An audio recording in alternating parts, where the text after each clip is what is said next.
Nag-ring ang cellphone ni Mary kaya napatingin siya sa kanyang bag. Kinuha niya ito sa katiningnan ang caller. Tumaas ang gilid ng labi niya nang makita ang sekretaryo ng kanyang asawa. Agad din naman niyang sinagot. Yes? Ma'am, nasa na raw po kayo? Kanina pa po kayo hinihintay ni Sir sa conference room. Hinahanap ka na rin po ng mga investors. Tanong agad ni John. Halata sa boses nitong bumubulong at natataranta. Napangisi siya, saka tiningnan ng floor ng elevator na sinasakyan. Calm down, John. Nasa elevator na ako. I'll be there in a minute. Hindi naman sila galit, di ba? Ma'am, they're angry. Kanina ka pa nila hinahanap. Iniisip nila na tinatago ka o wala talagang asawa si Sir Kurt. Sagot ni John. Nandito na ako, John. See you in a bit. Pagpatay ni Mary sa cellphone niya ay saktong bumukas ang elevator. Ngumisi siya sa kadahan-dahang naglakad palabas ng elevator. Ngayon, araw na ito ay ang araw na ipapalabas siya ng asawa niyang si Kurt sa buong mundo. Tinatago siya noon dahil may ginagawa siyang importante. Hindi yon desisyon ng asawa niya kung hindi sa kanya. Kaya sobrang curious at gusto siyang makita ng investors, lalo pat nababalitaan ng mga ito ang ginagawa niya. Well, ang alam ng mga ito ay ang pangalan niyang Rose at ang mga nagawa niyang kinamamangha ng lahat sa business world. Nasa loob ng conference room ang mga shareholders at ang mga head ng bawat department. Gustong-gusto siyang makilala ng lahat. Medyo excited si Mary dahil makikita rin siya ng mga taong kinasusuklaman niya. Nung makarating siya sa harap mismo ng pintuan ng conference, ay agad na yumuko ang isang tauhan ni Kurt. Tinangoan niya ito, kaya sandaling pumasok ang tauhan para i-anunsyo na nandito na siya. At noong dahan-dahang bumukas ang pintuan, ay ang pagdahan-dahang pagtingin din ng mga tao sa loob. Ngumisi siya at taas noong naglakad papasok. Huminto siya saglit sa kanilibot ang tingin sa paligid at nakita nga niya ang dalawang taong inaasahan niyang makita. Alam niyang hindi siya nakikilala ng mga ito dahil sa itsura niya. Pero alam din niyang makikilala siya agad. Naglakad siya papunta sa asawa niya na si Kurt. Nakatayo ito sa harap at nakatingin sa kanya. Hinihintay siyang lumapit. At noong tuluyan nga siyang makalapit sa asawa, ay niyakap niya ito sa kahinalikan sa labi. You're late. Bulong nito. Ngumiti siya ng matamis sa nakasimangot nitong muka. I know, but I'm here now. Muntik na silang umalis, Mary. Natawa si Mary ng bahagya sa kakinurot ang pisngi nito. Nandito na ako kaya hindi na sila aalis. Mga halikan niya ulit ito nang makarinig sila ng sunod-sunod na tikim. Parang natauhan yata si Kurt at tumayo ng tuwid habang si Mary ay humarap sa lahat habang nakataas noo. Gusto niyang matawa dahil mukhang nahihiya ang asawa pero hindi na niya ginawa. Nilibot ulit ni Mary ang tingin sa paligid. Lahat ay nakatutok ang mata sa kanya na tila kinikilati siya at pinapamilyar. Ito na ang hinihintay niyo, everyone. This is Mary Rose Cruz Fuentes, my one and only wife. Buong lakas na pakilala ni Kurt sa kanya. Nakarinig ng sunod-sunod na singhap si Mary at expected niya yon. Dumapo ulit ang tingin niya sa dalawang taong kinasusuklaman nila. Malalaki ang mata ng mga ito na tila hindi makapaniwala. Hello everyone, I'm Mary Rose Cruz Fuentes, Kurt's wife. I'm also the founder of a few companies and I think you all know about it. At sa tingin ko, may nakakakilala sa akin dito. And yes, ito ang Mary Rose Cruz na kilala niyo noon. Mahabang litanya ni Mary habang nakatitig sa dalawa. Mas lalong napasinghapan dalawa at napatayo. Ngumisi siya at tiningnan kung anong sasabihin ng dalawa. Pero paano nga ba napunta sa sitwasyon si Mary na hindi na sila makilala ng mga taong kilala niya noon? Anong nagbago sa kanya at anong dahilan? Subaybayan natin ang kwento ni Mary Rose Cruz.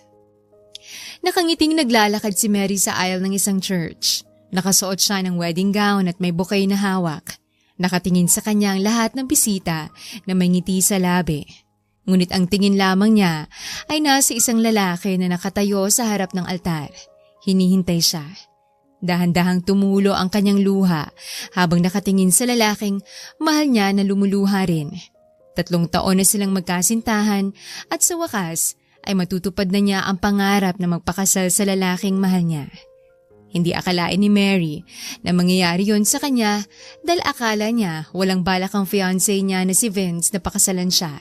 Pero nagulat siya noong nag-propose ito. Siya na yata ang pinakamasayang babae sa araw na yon at alam din niyang sa araw din ng kasal nila. Simula pa lang pagkabata ay pinangarap na niyang maikasal sa lalaking handa siyang mahalin at panindigan habang buhay at yon ay si Vince. Sobrang saya ng puso niya na para bang sasabog. Alagaan mo tong anak ko, Vince. Alam kong pasaway to. Sana matiis mo. Pabirong saad ng mama niya na mismong naghatid sa kanya sa altar kasamang kanyang ama na seryoso lang. Naman. Oh, opo tita. Siguraduhin mo lang na hindi mo to sasaktan ng anak ko, Vince. Dahil kapag nalaman ko, malalagot ka sa akin. Banta na kanyang ama. Naman. Tumango agad si Vince. Opo tito, hindi ko po sasaktan si Mary. Aalagaan ko po siya ng mabuti at hindi pahihirapan. Hindi maiwasang kiligin ni Mary. Simula pa lang ng relasyon nila ay ganoon na si Vince. Sobrang sweet. Hindi ito nagbago kaya kampante siya na magiging mabuti itong asawa at magiging ama sa mga anak nila. Pagkatapos ng banta ng ama ay binigay rin naman siya nito sa lalaki kaya napahinga si Mary ng maluwag. Akala kasi niya ay itatakbo siya ng ama, lalo pat ayaw yata nito na maikasal siya. Nakakatakot naman talaga ng papa mo. Natatawang bulong ni Vince habang naglalakad sila papalapit kay father. Natawa ng bahagya si Mary. Huwag ka matakot sa kanya. Mas matakot kang magkamali. Hindi naman nagtagal ay nagsimula ng wedding ceremony nila. Pinagsalita sila ng kanilang vows hanggang sa I do's nila. Excited naman yung sinagot ni Mary. Wala eh. Gustong-gusto na niyang maging asawa si Vince. You may now kiss the bride. Nakangiting sambit ni father. Malaking ngiting humarap siya kay Vince na nakangiting nakaharap rin sa kanya. Dahan-dahang tinaas nito ang belo niya at noong mawala na siya, mukha niya ay dahan-dahan siyang hinawakan sa mukha nito. Nakikita sa mukha ni Vince ang sabik habang nakatingin sa kanyang labi at agad siya nitong hinalikan na ikinatili ng mga bisita at napuno ng palakpakan ang buong simbahan. I love you, Rose. Nakangiting saad ni Vince nang maghiwalay sila ng halik. Mahal na mahal din kita, Vince. Puno ng saya at ngiting sagot ni Mary. Nagpicture-picture muna sila sa loob ng simbahan kasamang kaibigan at pamilya. Wala na yatang makakawala sa sayang nararamdaman ni Mary sa oras na yon. Pagkatapos nga nun ay tumungo agad sila sa venue. Siyempre, bongga yon since galing sa may kayang pamilya si Vince. Buti nga ay tanggap siya ng mga magulang nito at hindi sila minamaliit dahil lamang isa siyang laking hirap. At saka nakagraduate si Mary sa kursong Business Administration kaya may matino siyang trabaho at natutulungan niya ang pamilya sa mga gastusin. Sa venue ay nasisiyahan ng lahat. Maraming nangyari at kinokongrats sila ng lahat hanggang sa oras na ng kainan at pakikipag-usap sa mga bisita. Habang kumakain si Mary ay biglang nag-excuse si Vince para kausapin ng mga kaibigan. Siyempre, pinayagan niya ito, lalo pat mababait din ng mga kaibigan ng asawa. Naramdaman niyang may tumabi sa kanya at tama nga ang kanyang hinala na si Flora ito, ang best friend niya. Seryoso ito habang nakatingin sa kung saan. Oh, Flora, hindi ka pa ba kumakain? Tanong ni Flora. Seryoso itong tumingin sa kanya. Seryoso ka na ba talaga kay Vince, Mary? Kumunot ang noo ni Mary. Bakit mo naman natanong to, Flora? Hindi lang ito ang unang beses na nagtanong si Flora tungkol sa ganon. Palagi nitong tinatanong kung sigurado ba talaga siyang papakasalan niya si Vince. Nung tinatanong naman niya kung bakit ganon lamang ito magtanong, pero hindi nito sinagot ng maayos. Kaya nagtataka siya. Naninigurado lang, Mary. Ayokong malagay ka sa pahamak o masaktan ka. Sagot nito. Mas lalong kumunot ang noo ni Mary. Pinakasalan ko na nga, oh. Siyempre, sigurado na ako sa kanya. At anong ibig mong sabihin sa pahamak? Hindi ako ipapahamak ni Vince. Suminghal si Flora. Huwag kang pakampante, Mary. Basta kapag may nangyari man sa'yong hindi maganda, lagot yun sa akin. Thank you for your concern, Flora. Pero I'll be okay. Alam ko nag-aalala ka lang sa akin dahil first time kong papasok sa pag-aasawa pero I promise you that Vince is a good guy. 3 years na kaming magkakilala. Hindi niya ako sasaktan at ipapahamak. Aalagaan niya ako ng maayos. Umirap ang kaibigan. Fine. Kung ako sa'yo, humanap ka na na magiging date mo rito. Ang daming pogi oh. Siguro bitter ka lang kaya ka ganyan. Sinamaan siya ng tingin ng kaibigan na ikinatawa naman niya. Pikunin talaga ang kaibigan niyang ito pero protective. Kala mo ate niya. Alam ni Mary na nakakakaba ang magkaroon ng asawa lalo pat marami pa ang pwedeng mangyari. Pero alam niyang malalagpasan nila ito ni Vince ng magkasama. At excited na siya na bubuo sila ng pamilya. Pagkatapos nga ng party nila ay nagpahinga muna sila sa isang hotel at kinabukasan nga ay pumunta sila ng airport para pumunta sa Boracay. Doon sila mag-honeymoon ng 1 buwan. Gift yun ng parents ni Vince kaya sobrang saya ni Mary. Sobrang bait talaga ng mga ito. Pagdating nga nila sa Boracay ay naging masaya na agad si Mary lalo pat hindi siya pinapayagang malungkot ng asawa. Paano naman siya malulungkot kung kasal na siya sa lalaking pinakamamahal niya? Sa 1 buwan na yon ay wala siyang iniisip na kung ano-ano. Tanging sila lamang ng asawa niya. At talagang araw-araw ay masaya siya. Hindi na rin naman niya po problemahin ang trabaho niya since pinayagan siyang mag-leave ng 1 buwan. Lumipas nga ang 1 buwan ay parang 1 taong kasiyahan na yon sa kanya.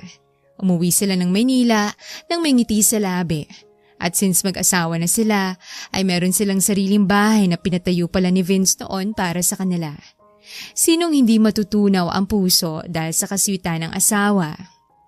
Good morning, Ma Mary. Nakangiting bati ni Mang Ruel na guard sa kumpanyang pinagtatrabahuan nila. Napahinto siya sa paghahalungkat ng kanyang bag at napatingin sa guard. Hinahanap niya kasing lipstick niya kasi nagmamadali na talaga siyang pumasok dahil late na siya. Hindi kasi siya tinigilan ni Vince kagabi. Ay, Mang Ruel, good morning po. Mukhang nagmamadali kayo, ma'am. Nakangiting saad nito. Late na po kasi ako eh. Pasok na po ako ha. Sige, ma'am. Sagot nito. Nginitian ito ni Mary saka nagmamadaling pumasok. Hinahanap niya pa rin ang lipstick niya. Dahil hindi siya nakatingin sa dinadaanan ay may nabangga siyang tao. Napaatras siya at ang lipstick niyang hawak ay nahulog sa sahig. Ay, sorry. Paghihingi ng tawad ni Mary habang hindi nakatingin sa taong nabangga. Ang tingin niya ay nasa lipstick. Yumuko siya at akmang kukunin yon nang may isang malaki, makinis at maugat na kamay ang pumulot ng lipstick. Here. Nilahad nito yon sa kanya. Alam naman ni Mary na lalaking nakabangga niya dahil sa malalim at malamig nitong boses pero hindi niya ito tinapunan ng tingin. Sa halip ay kinuha niya ang lipstick. Salamat. Nilagpasan niya ito habang nakatingin sa wristwatch na binigay ni Vince sa kanya. Napakagat siya sa labi dahil late na talaga siya. Mukhang mapapagalitan siya ng head nila. Meron pa naman siyang isang importanteng investor na haharapin nila. Isa raw ito sa pinakamayaman at successful businessman sa mundo, lalo na sa Pilipinas. Pumasok si Mary sa elevator at nagpasalamat siya na siya lang ang tao roon. Pinindot niya ang floor na kung saan siya pupunta. Ngunit akmang sasara yon nang may kamay na pumigil sa pintuan ng elevator. Siyempre, alam ni Mary na sasakay yon kaya hindi na rin niya tinapunan ng tingin at hinanap ang salamin. Nang tuluyang magsarang elevator ay tiningnan ni Mary ang sarili sa salamin at naglagay ng lipstick. Ayaw niyang magmukhang dugyot at hindi presentable, lalo pat malaking tao ang makakaharap niya. At noong okay na siya sa itsura niya, ay nilagay niya ulit ang gamit sa bag. Tiningnan niya ang floor at makitang malayo pa siya kaya huminga siya ng malalim. Ngunit kumunot ang kanyang noo nang may maramdaman siyang parang nakatingin sa kanya mula sa likuran. Dahil sa instinct niya ay tinagilid niya ang kanyang ulo. Nakita nga ni Mary sa gilid ng kanyang mata ang isang matangkad na lalaki at nakasuot na kulay itim. Hindi niya masyadong makitang mukha lalo pat sa gilid ng mata lang niya nakikita. Ayaw naman niyang lingunin yon dahil lalong halata na tinitingnan niya ito. Tumingin ulit siya sa harapan at hindi na pinansin ng lalaki. Pero noong bumukas ang pintuan ay nagulat si Mary nang makitang maraming nakahintay sa labas. Kaya hindi niya naiwasang umatras noong pumasok ang mga ito. Dahil siksikan ay napunta siya sa likuran at napasandal sa pader. Akmang matatamaan siya ng isang lalaki nang may humarang sa harapan niya na ikinalaki ng mata ulit ni Mary. Kinorner siya ng isang lalaki para lang hindi siya matamaan ng iba. Dikit na dikit ang kanyang ilong sa lalaki kaya naamoy niya ang pabango nito na ikinapikit niya. Para kasi siyang inaakit nito. Lumakas ang tibok ng puso niya, hindi dahil sa kaba, hindi niya alam kung bakit. Okay, are you okay? Tanong ng isang pamilyar na malalim at baritonong boses. Yun yung lalaking nakabanggaan niya sa lobby. Okay lang ako. Nauutal na sagot ni Mary. Ito rin yung lalaking nasa likuran niya. Hindi niya makita ang mukha nito dahil hanggang balikat lang siya ng lalaki. Kahit ganon ay may kakaiba itong epekto sa kanya. Napakagat na lamang siya sa labi. At nung dumating na nga siya sa mismong floor kung saan siya lalabas, ay bahagya niyang tinulak ang lalaki. Hindi siya tumingin sa mukha nito dahil feeling niya ay pulang-pula siya. Salamat sa pagprotekta. Agad siyang nagmadaling lumabas ng elevator at patakbong naglakad papunta sa conference room. Nung nasa harapan siya ay pinakalma niya munang sarili. Huminahon ka, Mary. Wala lang yun. Tama. Wala lang yun. Saad niya sa sarili bago bumuga ng hangin. Tinapik-tapik niya ang pisngi. Noong tuluyan siyang kumalma ay binuksan niyang pintuan. Agad namang napatingin sa kanya ang lahat ng nandoon. Sinalubong siya ng sama ng tingin ng head kaya napayuko siyang lumapit dito. Sorry po, I'm late. Mahinahong saad niya. Bakit ka na late? Alam mo namang importante itong meeting natin. Palagi ka na lang ganito simula na ikinasal ka. Okay lang sana kung hindi importanteng araw na to. Lalo pat magaling naman ang performance mo sa trabaho. Pagalit na bulong nito sa kanya. Napakagat sa labi si Mary. Sorry po ma'am, hindi na po mauulit. 5 buwan na silang kasal ni Vince at talagang ayaw siyang tigilan ng kanyang asawa. Buti nga ay hindi pa siya nabuntis eh. Kailangan na siguro niyang tumanggi sa asawa, lalo pat naapektuhan ang trabaho niya. Bumuga ng hangin ng head. Buti na lang wala pa ritong pinakamalaki nating investor. Kung hindi, mapapahiya talaga tayo. Sorry po talaga ma'am, hindi na po mauulit. Umupo ka na. Utos nito. Saktong pagkaupo niya ay bumukas ang pintuan. Napatayo ang lahat at nakatingin sa taong kakapasok lang. Nakatalikod ang upuan ni Mary sa pintuan kaya hindi niya agad nakita kung sino yon. Pero nung binati ng mga ito ang isang pangalan na kilala niya, ay agad din siyang napatayo at napalingon sa taong yon. Nakita niya ang isang lalaking matangkad at sobrang gwapo. Napanganga pa si Mary dahil mukha itong Greek god. Sa hindi malamang dahilan ay kumabog ang puso niya ulit, lalo pat nakikilala niya ang suot ng lalaki.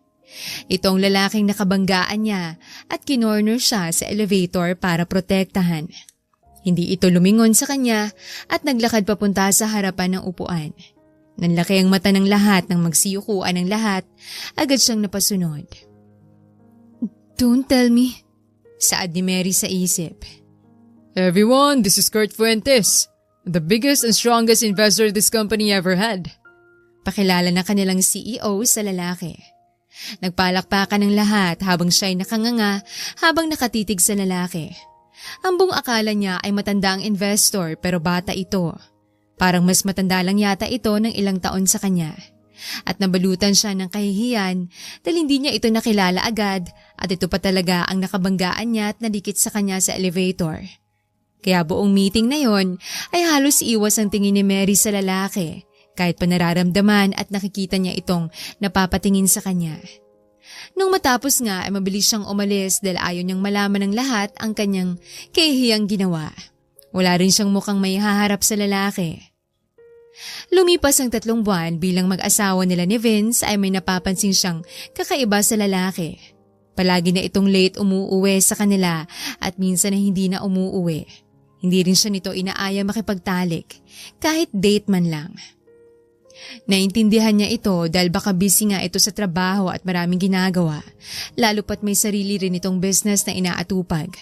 Pero ang pinagtataka lamang niya sa lalaki ay ang pagbigla nitong panalamig sa kanya. Isang beses lang niya itong tinanggihan dahil may importante siyang gawin pero agad itong nagbago. Nung tinatanong naman niya ito kung anong problema pero wala naman daw. Sadyang ang dami nitong ginagawa. Kaya inintindi ni Mary ang sitwasyon ng asawa. Mabuti nga ay magkatabi pa silang matulog Kaya nararamdaman niyang nandyan si Vince sa tabi niya. Ang akala ni Mary ay okay lang ang lahat. Masaya ang buhay niyang asawa ni Vince pero nagkakamali siya. Hindi niya akalaing magbabago lahat ng yon. Nakita ni Mary na kumakaway ang kaibigan niyang si Flora na nasa loob ng restaurant. Ngumiti siya at naglakad papalapit din. Inayos siya ng kaibigan na mag-dinner. Siyempre pumayag siya dahil ilang buwan din hindi ito nagparamdam. Hinahanap nga niya ito at sinubukang tawagan pero bigla itong nawala na parang bula. Buti nga lang ay bumalik ito dahil aakalain niyang may nangyaring masama sa kaibigan. Nagulat pa siya nung bigla itong tumawag sa kanya. Buti naman ay bumalik ka na, Flora. Akala ko kinidnap ka na kung sino. Pabirong saad ni Mary nang makaupo sa harap nito.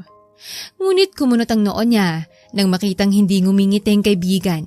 Seryoso itong nakatingin sa kanya na para bang may nangyaring masama. May problema ba, Flora? Bakit ang seryoso mo? Mary, may sasabihin ako sa'yo. Importante. Sagot nito. Tumango si Mary dahil mukhang importante nga yun. Sige, but can we order first? Gutom na kasi ako. Walang nagawa ang kaibigan kung hindi mag-order. At habang kumakain sila, ay hindi mapigilang magtanong ni Mary. Saan ka nga pala galing? 8 months tayong hindi nagkita o nag-usap man lang. Pagkatapos ng kasal ko, hindi ka na mahagilap. Ano bang nangyari sa'yo? Are you okay? Napahinto sa pagkain si Flora at napaiwas ng tingin. Wala. Medyo nagkaroon lang ng problema. Kaya kailangan kong magpakalayo-layo lalo na sa pamilya ko. At hindi mo man lang sinabi sa akin? Flora, kaibigan mo ko. Tutulungan kita hanggat sa makakaya ko. Lumingon si Flora sa kanya na seryoso. Mary, hindi yan ang dahilan kung bakit ako nakikipagkita sa'yo ngayon. Kaya huwag mo yung itanong sa akin. It's so private. Bumuga ng hangin si Mary sa katumango. Then, what is it? Bakit ka biglang tumawag sa akin para makipagkita? Akala ko ba'y bonding lang natin to dahil ngayon lang ulit tayo nagkita? Umupo ng tuwid si Flora at mas lalong sumeryosong tingin sa kanya na ikinatataka niya lalo. Ngayon lang nakita ni Mary na ganito kaseryosong kaibigan kaya hindi niya maiwasang kabahan. Mary, itatanong ko ulit sa'yo to. Seryoso ba talagang si Vince ang gusto mong makasama habang buhay? Tanong ng kaibigan. Kumunot ang noon ni Mary. Ano? Flora, ano bang tanong yan? Ilang beses naman? Of course. I'm sure. Kasal na nga kami, diba? Tsaka mahal na mahal ko si Vince. Bakit ba ayaw mo sa kanya? Mary, makinig ka. Nakita ko si Vince kagabi na may kasamang ibang babae sa isang convenience store. Sagot nito. Ano naman ngayon?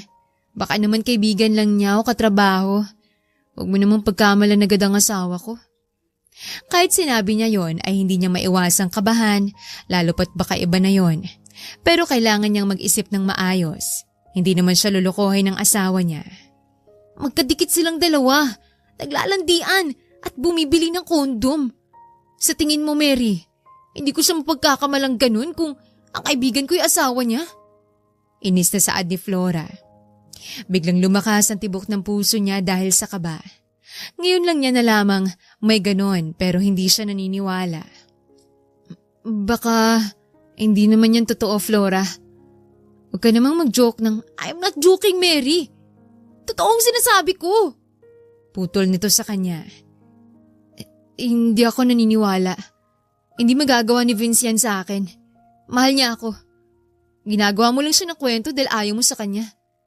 Mary, ayaw mo talaga maniwala sa akin? Kinuha ni Flora ang cellphone nito at may pinipindot. Ilang sandali pa ay hinarap nito yon sa kanya. Sabihin mo sa akin kung ginagawan ko siya ng kwento. Natuod sa kinauupuan si Mary nang makitang picture sa cellphone ni Flora. Si Vincio na may kasamang babae at halatang naglalandian ng mga ito. Sobrang laki ng ngiti ng kanyang asawa na tila ba masaya na kasamang babae. Isang linggo niyang hindi nakikita ang ganoong ngiti ng asawa sa kanya. Parang may tumarak sa puso niya. Pero hindi niya agad paniniwalaan yon dahil alam niyang hindi magagawa ni Vince na lokohin siya. Mahal siya ng kanyang asawa. Umiling si Mary sa katumingin sa kaibigan. Hindi to totoo. It's edited. Mary! Hindi mo ba talaga ako paniniwalaan? Tumaas ang boses ni Flora na tila galit na. Napapatingin na rin sa kanilang nasa kabilang table. Tumayo si Mary mula sa kinauupuan. Kaibigan kita, Flora. Pero hindi ko mapapatawad tong paggagawa mo na kwento sa asawa ko. Sinisiraan mo siya sa akin na alam naman nating hindi niya magagawa. It's edited. Sabihin mo na lang na ayaw mo sa kanya kasi sisiraan mo siya sa akin. Hindi ko na alam kung mananatili tayong magkakaibigan dahil dito. Mary, totoo mga sinasabi ko. Pues hindi ako naniniwala sa'yo. Huwag mo muna akong kontakin dahil ayaw muna kitang makausap. Padabog na kinuha ni Mary ang bag niya saka naglakad papunta sa pintuan. Tinatawag siya ng kaibigan pero hindi niya ito nilungon pa. Nakasunod din ang tingin ng ibang customer sa kanya pero wala siyang pakialam. Sobrang sama ng loob niya. Akala niya magbobonding silang dalawa ni Flora pero nagkakamali siya. Ayaw muna niya itong makita ulit dahil baka ano pang masabi niya rito. Sinadya ni Mary na hintayin si Vince na umuwi. Nasa living room siya, nakaupo sa sofa habang naka-on ang TV. Hindi mawala sa isipan niya ang sinabit pinakita ng kaibigan. Hindi siya naniniwala pero gusto niyang kausapin at tanungin ang asawa tungkol doon dahil hindi siya mapalagay. Pumatak ang 12:00 ng madaling araw ay sakto namang narinig ni Mary ang pagpihit ng pintuan. Umupo siya ng tuwid at agad na nawala ang kanyang antok. Nagkunwari siyang seryosong nakatitig sa TV habang naririnig niya ang may hinang yapak nito. Bakit ngayon ka lang? Nakita ni Mary sa gilid ng kanyang mata na napahinto si Vince sa paglalakad at napalingon sa kanya. Mary, bakit gising ka pa? Kagagaling ko lang sa trabaho. Gulat na tanong nito sa kanya. Seryoso niya itong nilingon. Sa trabaho ba talaga? Kumunot ang noon nito. What do you mean? Galing ako sa work. Alam mo namang madami akong ginagawa. Flora told me that you were with a girl last night. Naglalandian kayo sa convenience store at bumibili ng kondom. May picture pa siyang pinakita sa akin, Vince. Totoo ba yun? Mas lalong kumunot ang noo ni Vince. Ano? May kasama akong babae sa convenience store? Babe, maaga akong umuwi kagabi. Remember? 10 p.m. ako umuwi. Bakit naman ako magsasama ng ibang babae at bibili ng kondom? May asawa ako. May picture. What? Huwag mong sasabihin naniniwala ka sa kaibigan mong yun. It was not me, Mary. Alam naman nating dalawa na ayaw ako nun sa simula pa lang. Baka edited yun at pinalit lang ang mukha ko. Inis nitong Saad. Pero, don't tell me you actually believed her? Hindi agad nakasagot si Mary kaya bumakas ang galit sa mukha nito. Babe naman, akong asawa mo oh. Nagtatrabaho ko ng matino. For our future with our babies. Tapos basta-basta ka nalang magpapaniwala sa kaibigan mong yun. Napahinga naman ng maluwag si Mary dahil hindi pala totoo ang binibintang ni Flora sa asawa. Naaalala niyang maaga umuwi ang asawa niya kagabi. Napakagat na lamang siya sa labi. Si Mary dahil nakaramdam siya ng guilt dahil pinagsususpetsahan niya ang asawa. Dahan-dahan siyang lumapit dito sa hinawakan nito sa braso. Sorry na, Vince. Nadala lamang ako sa kaba at pag-overthink. Akala ko'y niloloko mo na ako. Humarap si Vince sa kanya sa hinawakan siya sa magkabilang pisngi. Kahit kailan, hindi ko magagawa yun sa'yo. Mahal na mahal kita, Mary. I'm sorry if I'm too busy. But I'll assure you, it's for our future. Naluluhang tumango si Mary dahil naramdaman niya ulit ang pagmamahal ng lalaki lalo na nung hinalikan siya nito. Agad siyang tumugon dito, lalo pat nangungulila siya sa halik at haplos ng asawa. At may nangyari nga sa kanila sa gabing yon. Nasa hospital sila ni Vince ngayon. Nakaramdam siya ng hindi may paliwanag na pakiramdam, kaya ang hula niya ay buntis siya. Hindi na siya nagpiti dahil gusto niya yung sigurado. Excited siya at si Vince sa isipang baka buntis nga siya. Kinakabahan pa si Mary habang hinihintay ang resulta ng test. Pinakalma naman siya ng kanyang asawa. Ngunit ang expectation nilang dalawa ay nauwi sa lungkot, gulat at paghihinayang. Dahil nung dumating ang resulta, ay napag-alamang stress lang siya at ang pinakamasakit at pinakagulat sa lahat. Hindi siya kailanman mabubuntis. Kaya tulala at parang binagsakan ng langit at lupa si Mary nung pauwi na sila sa bahay. Naiiyak siya dahil hindi na sila makakabuo ng pamilya pa ni Vince. At mukha ring dismayado si Vince dahil sa nalaman. Nung makauwi sila sa bahay, ay nagkulong si Mary sa loob ng kwarto. Iyak siya ng iyak. Gusto lang naman niya ay magkaroon sila ng pamilya ni Vince. Pero bakit hindi siya binigyan yon? Pagod na umuwi si Mary galing sa trabaho. Wala pa siyang kain at stress na stress siya. Sumasabay lahat ng problema niya. Isang buwan sila nung nalaman niyang hindi siya magkakaanak. Sunod-sunod din ang problema ang kinakaharap niya.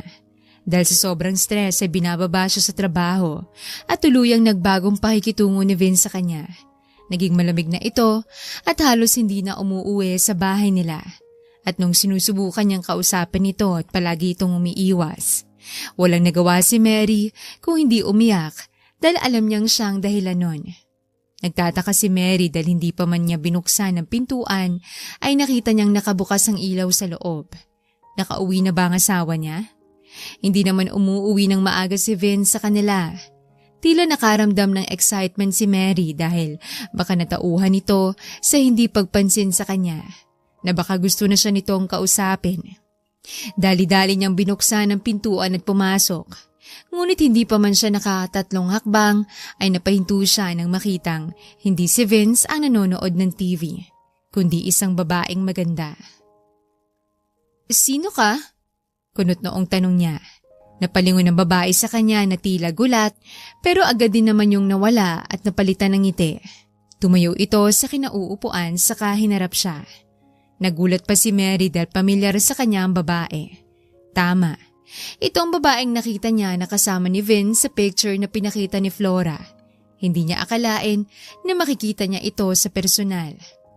Naglakad ito papalapit sa kanya na may ngiti sa labi, sa kanilahad ang kamay sa kanya. "You must be Vince's wife? I'm Farah San Jose, Vince's girlfriend." Natuod si Mary sa kinatatayuan at malalaki ang mata. Parang may sumabog na bomba sa kanyang ulo habang nakatingin sa babae. Mukhang proud na proud pa itong pinakilalang sariling kabit ni Vince. At mukhang wala itong pakialam na ito mismong kabit. "Ano? Girlfriend?" Kunwari nagulat ito. "Oh, you don't know? Hindi niyo sinabi sa'yo na may girlfriend siya at magkakaanak na kami?" Mas lalong nagulat si Mary sa sinambit niya pero hindi agad siya naniniwala at bahagyang natawa. "Nice try, young girl. Alam ko namang marami naghahabol sa asawa ko kaya hindi mo ako maluloko." Nawala ang ngiti nito. "Anong? Get out of my house or I'll sue you for trespassing our property." "Hindi ako nagbibiro, Mary. Girlfriend nga ako ng asawa mo. Siya pa mismo nagdala sa akin dito eh." Pangaasar nito. "Now, you've crossed the line. Naiinis na ako." Hinawakan niyang braso nito at pilit na kinaladkad pero sadyang matigas ang babae at lumalaban. "Lumabas ka na!" "Ano ba? My baby! Bitawan mo ako! Vince! Vince!" Sigaw ng babae. "Walang Vince na magtatagbol sa'yo rito, kaya umalis ka na!" Pilit niya itong hinihila pero talagang nagmamatigas ang babae. Ayaw niyang maniwala rito dahil alam niyang hindi yun magagawa ng lalaki. Pero doon siya nagkakamali. "What is going on here?" Pareho silang napahinto nang marinig ang malakas na sigaw na yon. Nilingon ni Mering hagdanan at nakita niya si Vince na nakatayo roon habang nakakunot ang noo. Biglang dumaing ang babaeng, hindi pa rin niya binibitawan sa braso. Baby, help me! Sinasaktan niya ako! Yung baby natin! Sinamaan niya ito ng tingin. Tumahimik ka! Lumingon siya sa asawa na naglakad pababa. Vince, this girl just trespassed our... Bitawan mo siya. Madiing utos nito na ikinagulat niya. Oh, what? I said let her go! Malakas na sigaw nito. Dahil sa takot ay dahan-dahan niyang binitawan ng babae. Umatras siya ng konti nang tuluyang makalapit ang lalaki sa kanila. Akala niya hihilahin nito ang babae palabas pero nagkakamali siya. Dahil hinawakan ni Vince ang braso nito, tiningnan. Bakat na bakat ang kamay at kuko niya roon. Umiiyak na rin ang babae. Nakita ni Mary kung paano dumilim ang mukha ni Vince habang nakatingin doon. Lumingon ito sa kanya na may masamang tingin na ikinataka niya. Vince. Hindi na natapos ang sasabihin ni Mary nang malakas siyang sinampal ni Vince. Natumba siya sa sahig at puno ng gulat ang reaksyon. Natulala siya roon at dahan-dahan niyang hinawakan ng pisngi. Kahit kailan ay hindi pa siya tinapuan at sinakta ni Vince ng pisikal. Gulat na gulat at hindi makapaniwalang sinampal siya ng lalaking mahal niya, ng asawa niya. Ramdam ni Maryng dugo sa gilid ng kanyang labi habang dahan-dahang tumingin sa dalawa. Vince, why? Gulong-gulo si Mary. Hindi niya alam kung bakit siya sinampal ng asawa. Dapat ay ang babaeng nasa harapan niya. Wala kang karapatan na saktan si Farah. Kung may mangyari man sa bata, malalagot ka sa akin. Banta ng asawa sa kanya. Dahan-dahan siyang tumayo habang hindi makapaniwalang nakatingin kay Vince. Ano? Akong binabantaan mo? Ay ang babaeng trespasser dito? Paalisin mo siya rito. Walang paalisin dito, Rose. Dito lang si Farah. Sagot nito. Bakit? Sino ba siya? Akong asawa mo. Kaya may karapatan akong paalisin siya. May karapatan din siya, Rose. Siya ang magiging ina ng anak ko. Malamig nitong sagot. Natuod si Mary sa kanyang kinatatayuan at para siyang binuhusan ng napakalamig na tubig dahil sa kinumpirma ng asawa. Hindi nga nagsisinungaling ang babae tungkol sa buntis ito at si Vince ang ama. Parang may tumarak sa kanyang puso. Nagsimulang manubig ang kanyang mata. What? This is Farah, my girlfriend. And she's 4 weeks pregnant. Saad nito. Parang nanlambot ang kanyang buong katawan at parang nabingi siya. Mas lalong sumakit ang kanyang naramdaman at dahan-dahang tumulo ang luhang pinipigilan niya. Nakita niya kung paano palihim nang umisi si Farah habang nakatingin sa kanya pero wala siyang pakialam sa babae. Tinitingnan niya ang asawa na puno ng sakit at panghihina. What? So, ibig sabihin nito ay nagsinungaling ka sa akin? Oo. Walang pagdadalawang isip na sagot ni Vince. Napapikit siya ng mariin nang mas lalong sumakit ang kanyang nararamdaman. Sinamaan niya ito ng tingin. Why are you doing this to me? Akala ko'y mabibigyan mo ko ng anak. Pero nagkakamali. I want to have a family. At hindi matutupad yun kung ang asawa ko'y hindi nakakapagbigay sa akin ng anak. Sagot nito. Pero niloloko mo ko. Kahit bago pa natin nalaman na hindi ako nakakapagbigay sa'yo ng anak. You cheated on me! Nakumpirma niyang totoong sinabi ni Flora sa kanya. Yung picture na pinakita nito ay totoo. Matagal na siyang niloloko ng kanyang asawa nang hindi niya alam.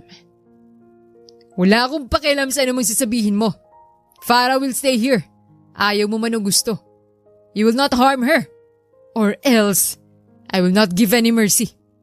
Banta nito sa katiningnan si Farah. Let's go, baby. Inalalayan ni Vince ang babae paakyat sa hagdan na para bang ito ang asawa ng lalaki. Na para bang ito ang pinakasalan at minahal. Nung tuluyang makaakyat ang dalawa, ay bumagsak sa sahig si Mary tumagulgol. Parang winasak ang kanyang puso dahil sa nangyari.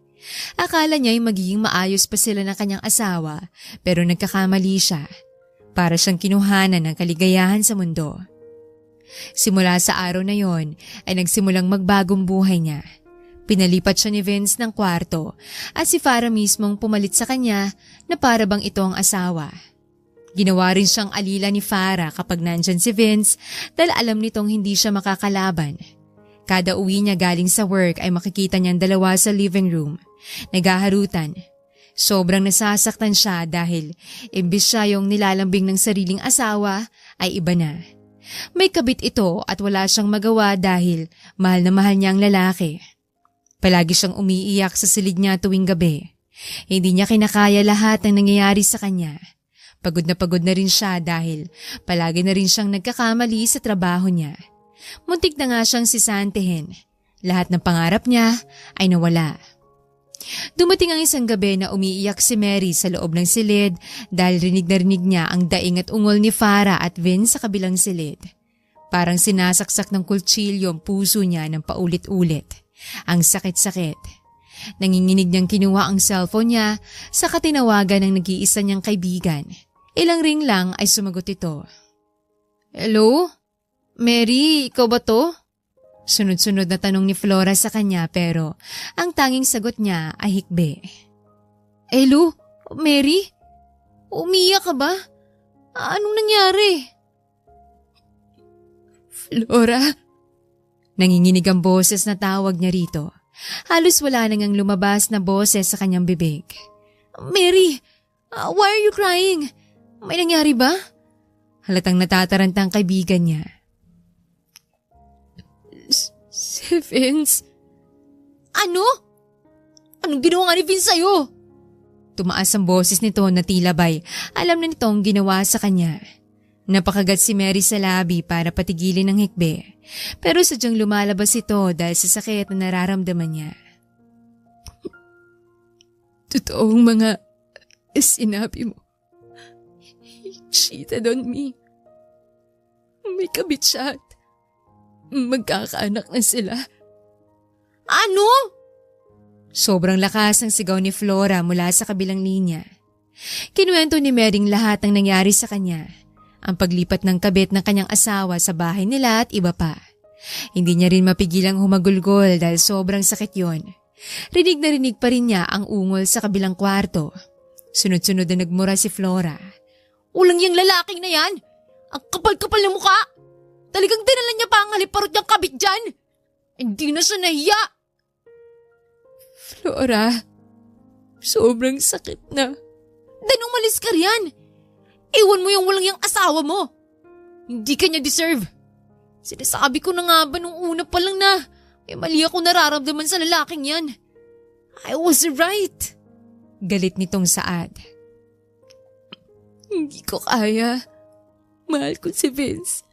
Hindi ko siya kayang iwan. Baka matauhan siya. At ako pala talaga ang mahal niya. Mary! Nababaliw ka na ba talaga? Niluluho ka na nung tao. He will never change. Kaya ako sa'yo, umalis ka na riyan. Oo, hiwalayan yung tanginang yan. Galit na sigaw ni Flora sa kabilang linya. Umiling si Mary kahit hindi nito nakikita. Hindi ko kaya. Mahal na mahal ko si Vince. Salamat sa pakikinig, Flora. I'll go to sleep na. Ano? Mary! Hindi na natapos ang sasabihin nito nang agad niyang pinatay ang tawag. Nilapag niya ito sa side table saka humiga sa kama.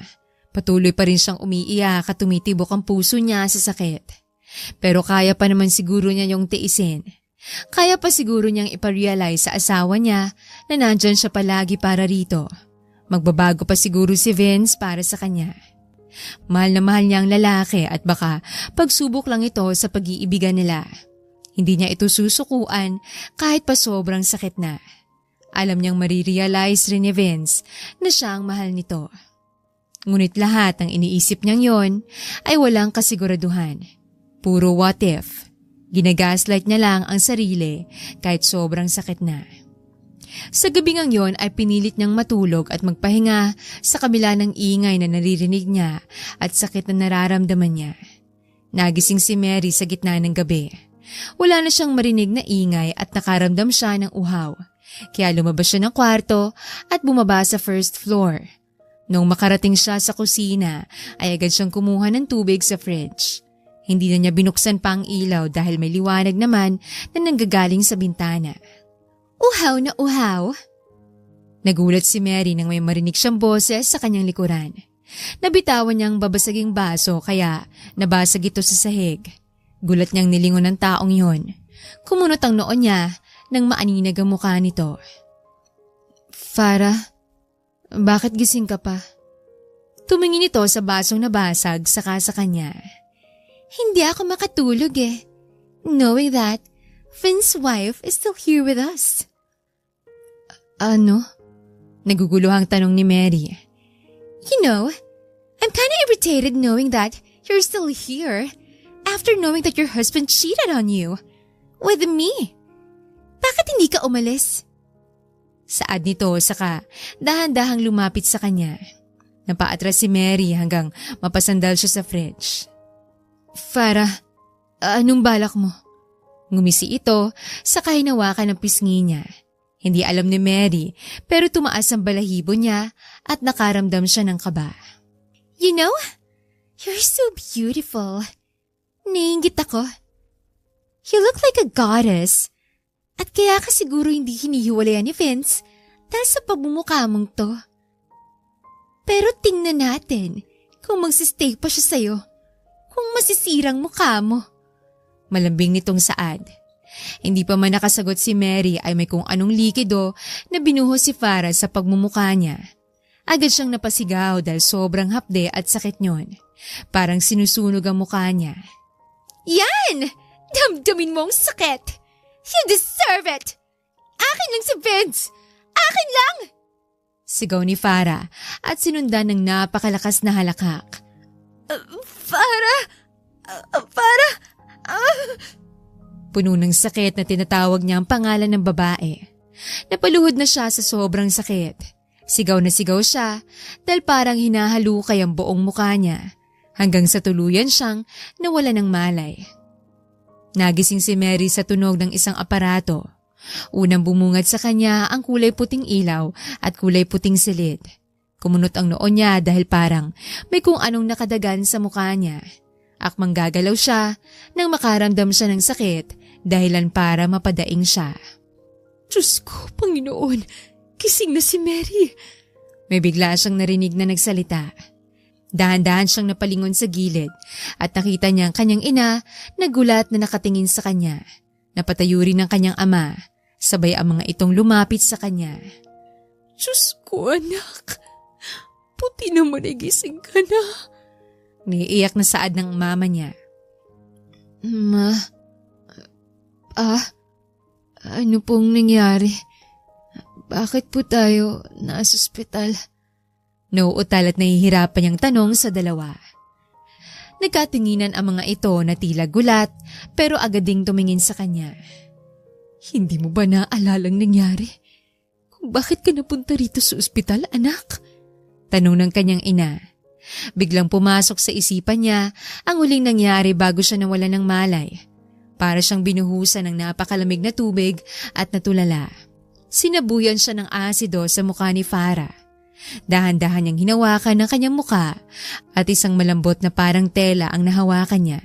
Alam niya kung ano yon, kaya pala parang may nakadagan sa mukha niya at nahihirapan siyang magsalita. Nagsimulang mamuong luha niya. Hindi. Ang mukha ko. Anak, huminahon ka. Saad ng mama niya. Naghanap ng salamin si Mary kaya walang choice ang ina niya kung hindi bigyan siya. Doon na siya umiyak nang makitang nakaikot ang bandage sa kanyang muka. Literal na butas ng ilong, bibig at mata lang ang nakikita sa mukha niya. Natulala na lamang siya dahil ang maganda niyang mukha ay tuluyang nasira dahil lamang sa kabit ni Vince. Tinanong siya ng mga magulang niya kung sino ang may gawa pero hindi siya sumagot. Nalaman din niyang si Vince ang nagdala rito sa kanya pero hindi na ito bumalik. Nalaman ni Mary na 2 buwan na siyang hindi gumigising. Buti na lang daw ay nagising pa siya.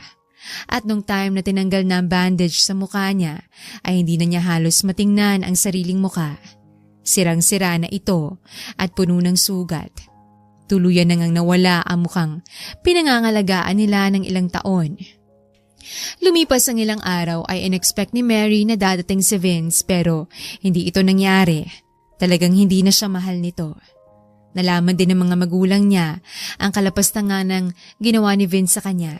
Niloko siya at pinabayaan, kaya galit na galit ang mga magulang niya sa kanya. Gusto pang ngang suguri ng ama niyang asawa pero pinipigilan niya. Dahil kahit ganon ay mahal pa rin niya si Vince. Lumipas ang isang linggo ay nasa loob pa rin siya ng ospital, nagpapagaling. Nalaman na rin ng kaibigan niyang si Flora ang nangyari kaya galit na galit ito. Hanggang sa isang araw, habang kumakain siya kasama mga magulang niya at si Flora, may biglang kumatok sa pintuan. Tumayo naman si Flora para buksan yon pero nagtaka siya dahil umatras si Flora at sumigaw. "Anong ginagawa mo rito? Hinayupa ka!" Napalingon siya sa pintuan at nagtaka kung bakit ganun na lamang kagalit ang kaibigan niya. Pero ganun na lamang siya nagulat nang makitang seryosong mukha ni Vince. May kasama itong mga tauhan. Lumiwanag ang mukha ni Mary. Akala niya ay hindi na siya bibisitahin ni Vince. Pero hetong lalaki. Baka nabisi lang ito ng malala sa trabaho. "Papasukin mo, Flora." Nakangiting saad niya. "Nababaliw ka na ba, Mary? Siyang dahilan kung bakit ka nandito." Galit na saad ni Flora. "Please?" Wala ring nagawa ang kaibigan ko hindi samaan lang ng tingin ng lalaki tumabi. Napatayo na rin ang ama at ina niya nang makapasok ang lalaki. Galit na sumigaw ang papa niya at akmang susugurin si Vince nang pigilan ito ng mga tauhan ng lalaki. "Huwag niyo sasaktan ng papa ko," saad ni Mary. Hinawakan ng mga tauhan ni Vince ang magkabilang braso ng ama para hindi makalapit dito. Galit na galit ang ama niya at talagang gusto nitong bugbugin si Vince. "Buti naman ay nakadalaw ka, babe." Nakangiting saad niya nang huminto ang lalaki sa harapan niya. "Nabisi ka ba sa work?" Seryosong nakatingin lang si Vince sa mukha niya. Medyo tinakpan niya ito ng muka dahil nakaramdam siya ng hiya rito. "Don't look at my face like that. Mawawala rin to. Naghihilom na siya." "Ano bang ginagawa mo rito, hayop ka? Umalis ka na. Kung matuloy mong sakta ng anak ko." Sigaw ng ama niya na pinapakalma naman ng kanyang ina. "Pa, kumalma kayo. Alam kong nagsisisi na si Vince sa mga ginawa niya. 'Di ba?" Tiningnan niya ang lalaking nakatingin pa rin sa kanya hanggang ngayon. "'Di ba, Vince? Iniwalayan mo na si Farah dahil sa ginawa niya sa akin? Narealize mong mahal mo ko?" "Ano ba, Mary? Huwag kang mabaliw sa lalaking yan!" Sigaw ni Flora. Pero hindi niya pinansin ang kaibigan at umaasang sasagutin ni Vince ang lahat ng tanong niya. In-expect niya na magbabago na nga si Vince pero roon siya nagkakamali. "Vince? Nandito ako para sa isang bagay lang at wala nang iba." Malamig nitong saad. "At ano yun, babe?" Nilapag nito ang isang brown envelope sa hita niya. Taka niyang tiningnan ng lalaki pero dahan-dahan niya ring kinuha yon. Binuksan niyang envelope at saka kinuhang laman. Isa yung papeles kaya binasa niya. Natuod si Mary sa kinauupuan nang mabasa ang mga letrang nakalagay roon. Dahan-dahan niyang tiningnan si Vince. "Vince, ano to?" Kinakabahang tanong niya. "Hindi ka ba marunong magbasa?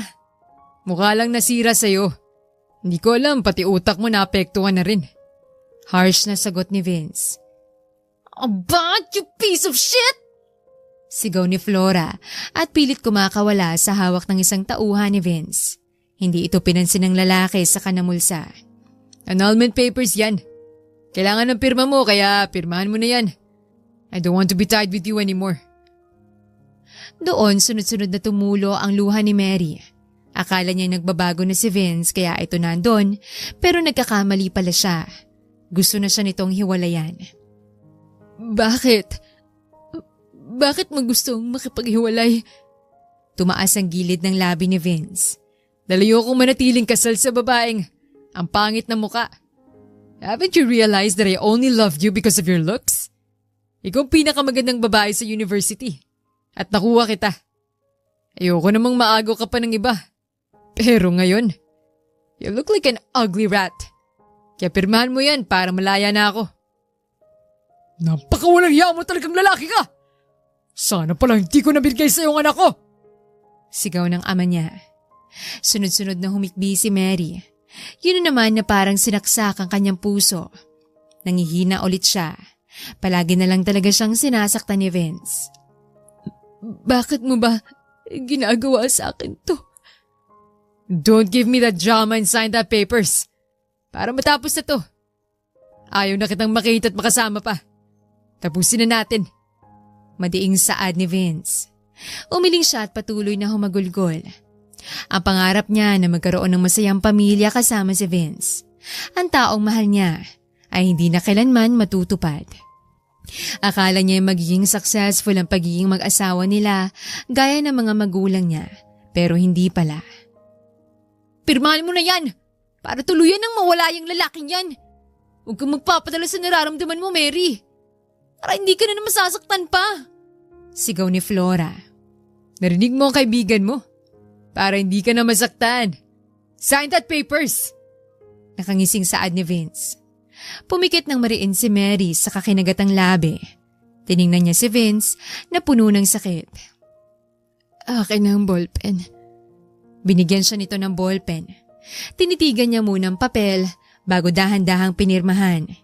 Nanginginig pa ang kanyang kamay. At nung matapos, agad na kinuha niyo ni Vince na may saya sa muka.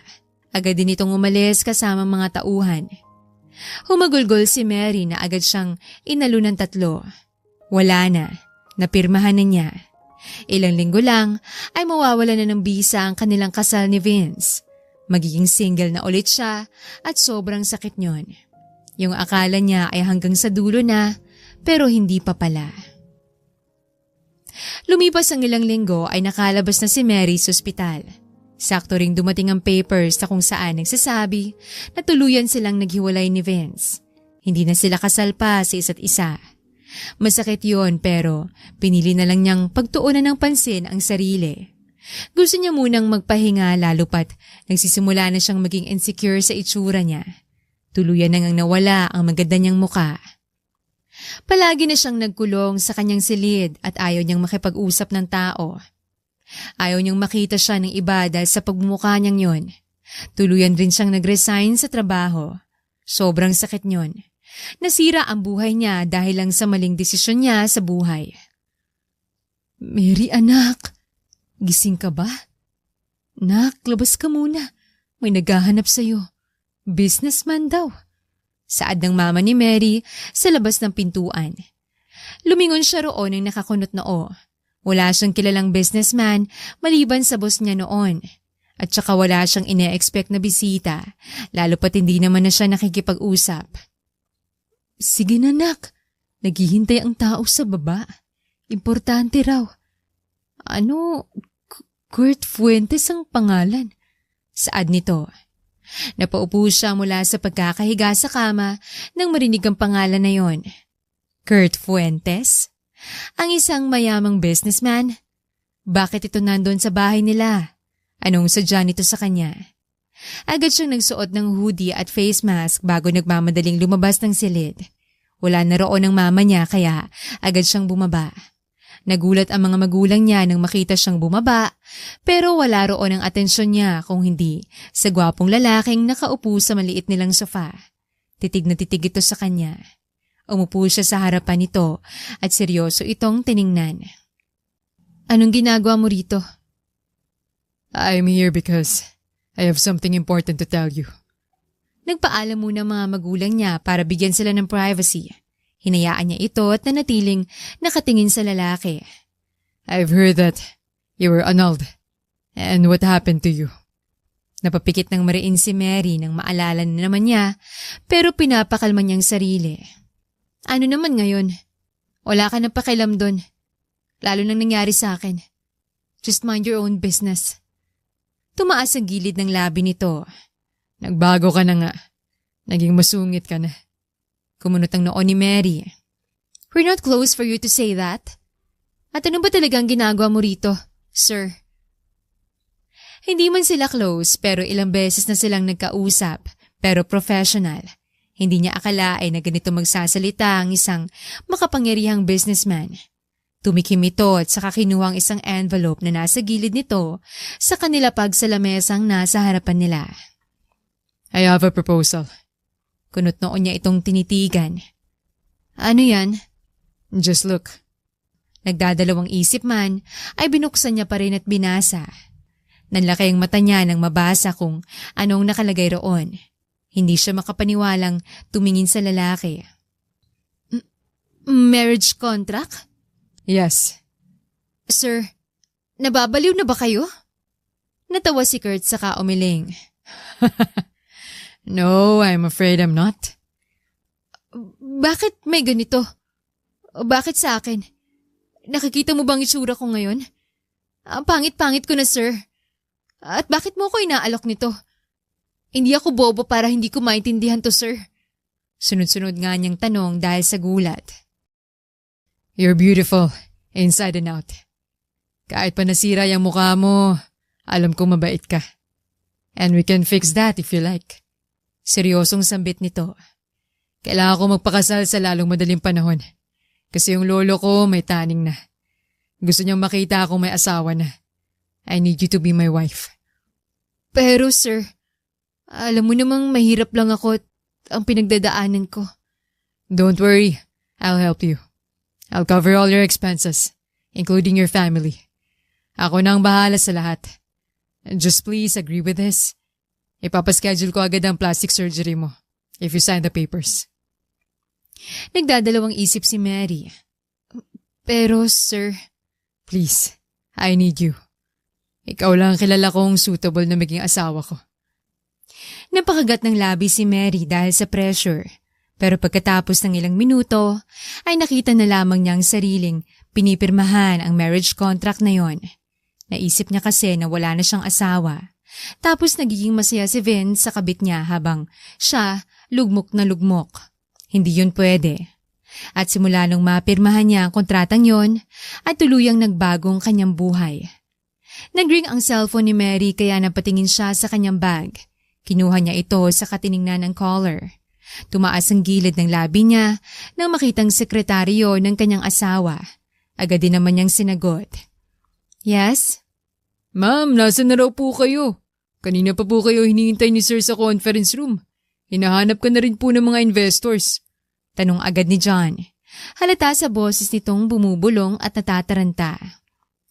Napangisi siya sa katiningnan ng floor ng elevator ng sinasakyan.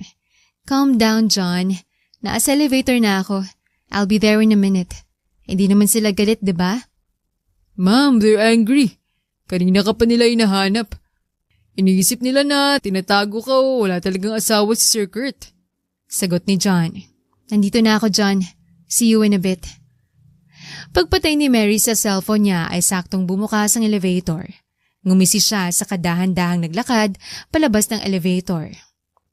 Ngayong araw na ito ay ang araw na ipapalabas siya ng asawa niyang si Kurt sa buong mundo. Tinatago siya noon dahil may ginagawa siyang importante. Hindi yun desisyon ng asawa niya kung hindi sa kanya. Kaya sobrang curious at gusto siyang makita ng investors lalo pat nababalitaan ng mga ito ang ginagawa niya. Well, ang alam ng mga ito ay ang pangalan niyang Rose at ang mga nagawa niyang kinamamangha ng lahat sa business world. Nasa loob ng conference room ang mga shareholders at mga head ng bawat department. Gustong-gusto siyang makilala ng lahat. Medyo excited si Mary dahil makikita rin siya ng mga taong kinasusuklaman niya. Nung makarating siya sa harap mismo ng pintuan ng conference, ay agad na yumuko ang isang tauhan ni Kurt.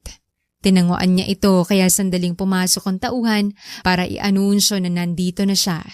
At nung dahan-dahang bumukas ang pintuan, ay ang pagdahan-dahang pagtingin din ng mga tao sa loob. Ngumisi siya at taas noong naglakad papasok. Huminto siya saglit saka nilibot ang tingin sa paligid at nakita nga niyang dalawang taong inaasahan niyang makita. Alam niyang hindi siya nakikilala ng mga ito dahil sa itsura niya, pero alam din niyang makikilala siya agad. Naglakad siya papunta sa asawa niya na si Kurt. Nakatayo ito sa harap at nakatingin sa kanya. Hinihintay siyang lumapit. At nung tuluyan nga siyang makalapit sa asawa, ay niyakap niya ito at saka hinalikan sa labi. You're late. Bulong nito. Ngumiti siya ng matamis sa nakasimangot nitong muka. I know, but I'm here now. Muntik na silang umalis, Mary. Natawa si Mary ng bahagya sa kakinurot ang pisngi nito. Nandito na ako kaya hindi na sila aalis. Mga halikan niya ulit ito nang makarinig sila ng sunod-sunod na tikhim. Parang natauhan yata si Kurt at tumuyo ng tuwid habang si Mary humarap sa lahat habang nakataas noo. Gusto niyang matawa dahil mukhang nahihiyang asawa pero hindi na niya ginawa. Nilibot ulit ni Mary tingin sa paligid. Lahat ay nakatutok ang mata sa kanya na tila kinikilati siya at pinapamilyar. Ito na ang hinihintay niyo, everyone. This is Mary Rose Cruz Fuentes, my one and only wife. Buong lakas na pakilala ni Kurt sa kanya. Nakarinig ng sunod-sunod na singhap si Mary at expected niya yon.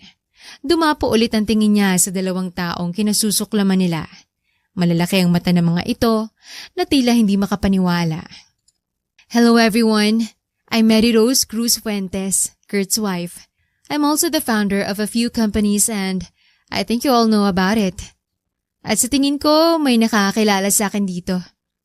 And yes, itong Mary Rose Cruz na kilala niyo noon.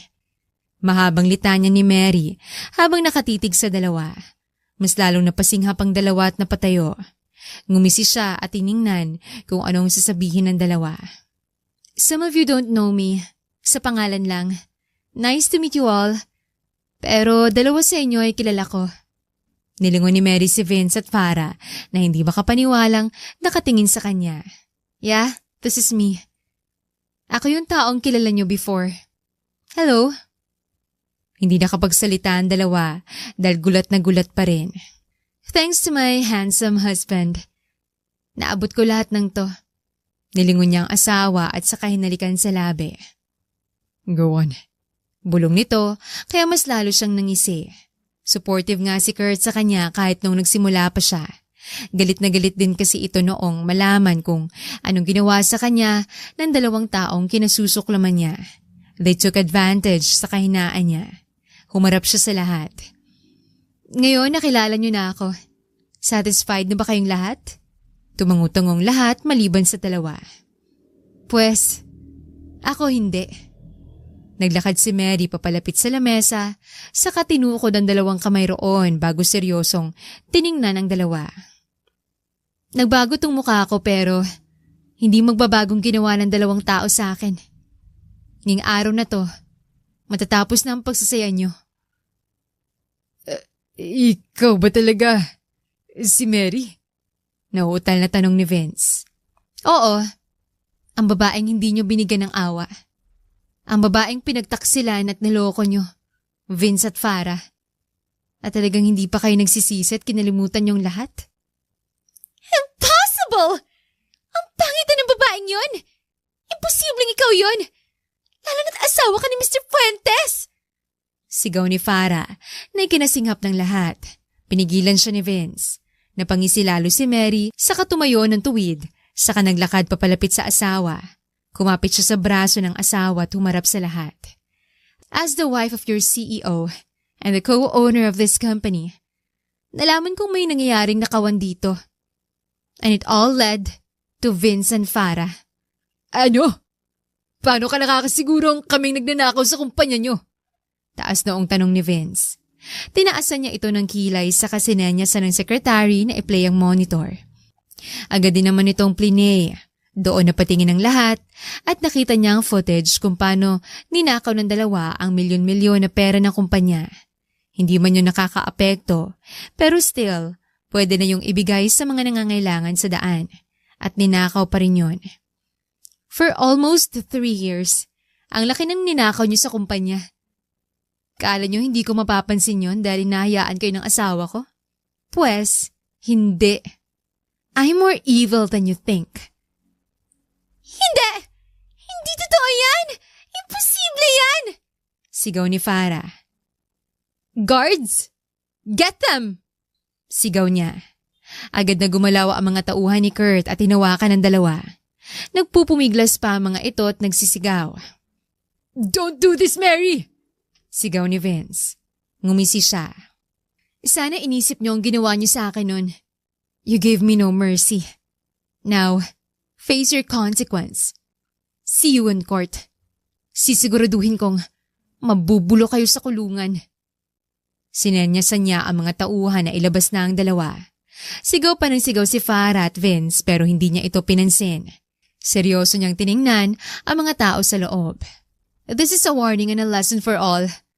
Wag na wag niyong susubuking paglaruan lang itong kumpanya ng asawa ko. Do your job properly. Mabilis ko lang malaman ang lahat ng pinagagawa niyo.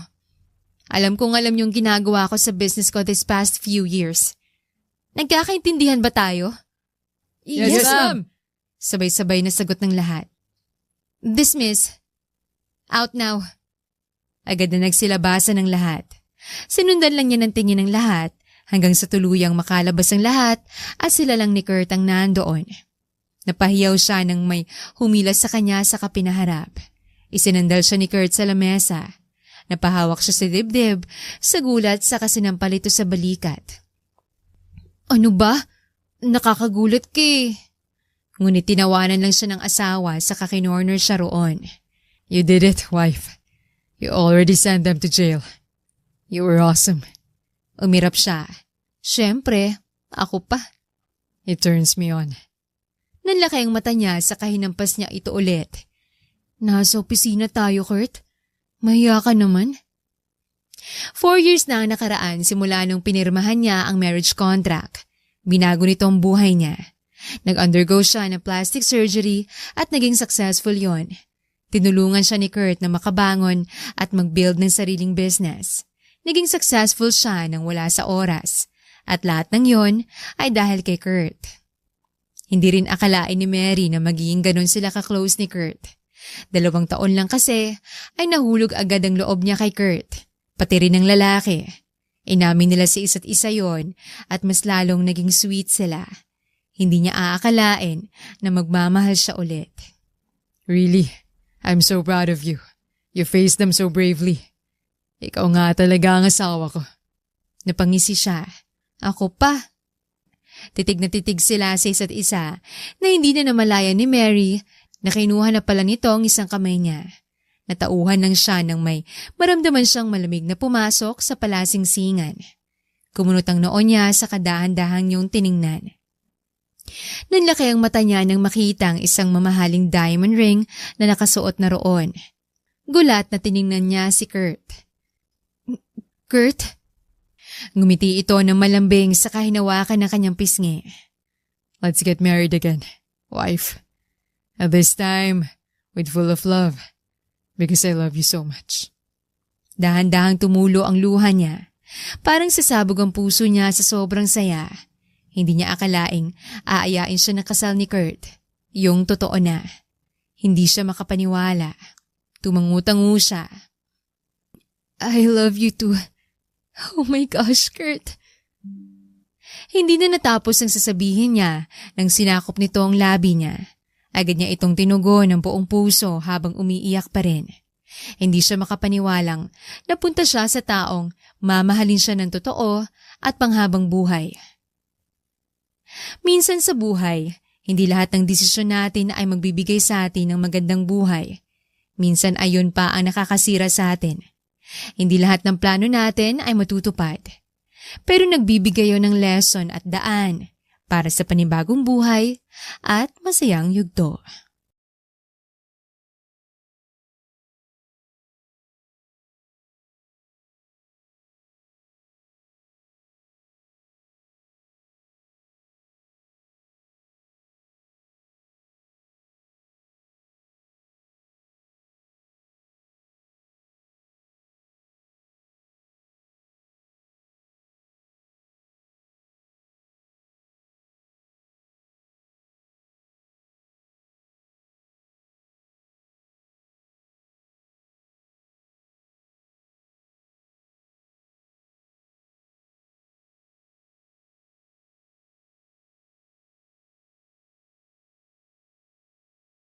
Nag-ring ang cellphone ni Mary kaya napatingin siya sa kanyang bag.